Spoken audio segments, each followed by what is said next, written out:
A very, very interesting conversation took place on Fox Sports Radio over the weekend. And it says, titles, Laker fans are happy LeBron is gone. And the title of the show is, was LeBron James' Lakers run disappointing? Rob G and Kelvin debate. So it's about a 25-minute segment. So I tune in and everybody's kind of weighing in. But then Rob G begins to break it down in a way that I've heard few break it down. The perspective of Laker fans and how they viewed LeBron and why they didn't accept him the way they did Kobe and other stars. Before we even get into his comments. A very interesting debate broke out on Fox Sports Radio over the weekend, asking whether LeBron James's Lakers run was disappointing. Hosts and fans debated whether a single championship is enough for this historic franchise, or if expectations in Los Angeles are always much higher. I think, let me make sure we're on the same page. If a Laker fan said, I'll be honest, I think the LeBron era was a little disappointing, I don't have a problem with that. I'm talking about the hate, the good riddance, never should have came. That's the stuff I'm talking about. If you just did an assessment and say I wanted more, I thought there was left more to be desired, I'm cool with that. But you know this, I was on the air the day he signed. We took calls the whole rest of the show, as you can imagine. It was a huge deal then. And 90% of the calls were, we don't even want him. Get out of here. I'm like, dude, who doesn't want the best player in whatever sport? So the Lions wouldn't want Patrick Mahomes. Your Vegas Raiders wouldn't want, say he was to leave next year. You get what I mean? So I was blown away. Nobody wants the best player. That makes zero sense. During the show, Fox Sports Radio host Rob G explained the perspective of Lakers fans in a unique way. He detailed why some fans couldn't embrace LeBron the same way they wholeheartedly accepted club legends like Kobe Bryant or Magic Johnson. And the best player gets the championship. And again, I'm not saying it was perfect, but the get riddance, could get out of here, never wanted you, should have never came. That's the part where I'm like, all right, that's too much extra sauce. That's all I'm saying. I would agree with that part. But I guess what my overall arching point, because if the extremism, yes, I would agree with you.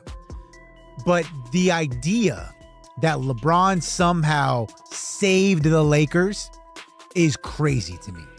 And the idea that the only reason why there are some segments, or not only reason, one reason why there are segments of Laker Nation that is happy to see him go is because of some affinity to Kobe, I think that is very overblown. Using Jerry West as an example, Rob G noted that even though the NBA legend reached 9 finals and built the franchise, many fans still rank him slightly behind top all-time Lakers simply because he won 1 championship. This shows how success is measured differently in LA. I think what it is being in LA and being a Laker is different than almost every other team in the league this side of the Boston Celtics.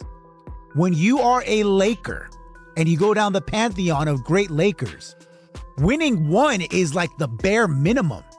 If you want to consider yourself a great player in Lakers history, then it starts at 3. Like, don't even get me started if we haven't gotten at least 3. Jerry West went to the finals 9 times. And if you say, where does Jerry West rank on the pantheon of Laker greats? He's like 7th. Because he only got the 1. Los Angeles's basketball culture is completely different from almost any other team. Success here means more than just a single bright season or star power. It is about sustained dominance and rewriting history. When you look at Magic Johnson's 5 championships, Kobe Bryant's 5 titles, and Shaquille O'Neal's 3-peat, expectations reach the sky. Many diehard fans believe that wearing the purple and gold jersey and being part of its history comes with massive responsibility. While national media views this era as a major success, local fans focus on its single championship followed by ups and downs, early playoff exits, and injuries. For them, the benchmark isn't just 1 year of excitement, but continuously competing for titles year after year. That is why when LeBron's legacy is compared to Kobe or Magic, fans hold a much sharper and more critical perspective. Anyone to come out and say that, well, hey, LeBron got you that 1 championship, he led you out of the dark ages, you guys owe him a big debt of gratitude. You can appreciate what he did while also being honest about the fact that he left a hell of a lot of meat on that bone. And this idea that, so one last thing, that they were never going to crawl out of the hole that they were in is crazy because, as I mentioned, Before LeBron got there, Paul George had already said he wanted to come. Kawhi Leonard had already said he wanted to come. I'm not saying they were going to get both. They were going to get either one of them, or there's going to be somebody else. But I can tell you is when you are the Lakers, every couple of years, eventually, somebody is going to want to say, I want to play in LA. I want to be on national TV. I want the mystique of being a Laker. And when you get there, the expectation is championship. And there are some guys who want that challenge. Not everybody. Kobe Bryant's bond with the Lakers was forged through 2 decades of unmatched struggle, loyalty, and fierce pressure on the court. He dedicated his entire career to this franchise. Fans still view that level of commitment and the relentless drive to win as the ultimate standard. Because of this, any superstar coming to the Lakers is instantly measured against the legends who shed blood and sweat to build the franchise. This Fox Sports Radio debate exposed the massive gap between national media headlines and the stadium fans who deeply live and feel every single win and loss. For them, big names and stardom matter less than leadership, consistency, and lifelong allegiance to the franchise. This debate is far from over, because the Lakers' history demands that every incoming superstar be held to this towering standard. It's a different conversation. And even to go across to Boston, you mentioned Jaylen Brown at the end of last hour about, hey, he's going to be welcome back in Boston. I'm sure he is, because they seem to like him for the most part, even maybe at the end of the Rocky.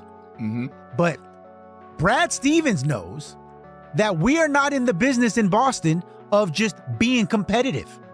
We are not the Cleveland Cavaliers where we don't mind maxing out Donovan Mitchell, knowing that there's a ceiling as to how high we can get. They are in the business of championships, and they determined that they cannot win a championship with Tatum and Brown taking up 70% of the cap. The Lakers are the same kind of situation. And for ultimately, this entire discussion shines a glaring light on the massive disconnect between mainstream national media narratives and the deeply rooted perspectives of passionate die-hard fans who follow the team every single night. While external analysts and television commentators frequently lean heavily into individual statistics, glittering accolades, and headline-grabbing star power, local supporters argue that true greatness requires much more. For them, a legendary legacy is forged through unwavering leadership, unmatched competitiveness, team accountability, and a profound, long-term commitment to the franchise's winning culture. That is precisely why Rob G's unfiltered breakdown on Fox Sports Radio struck such a massive chord with thousands of basketball fans online. Whether people ultimately agreed with his bold assessment or walked away completely divided, he gave voice to a perspective that many felt was missing from mainstream sports discourse. A storied franchise like the Lakers will never be measured by star power alone, but by how deeply a player embraces the championship expectations of Los Angeles.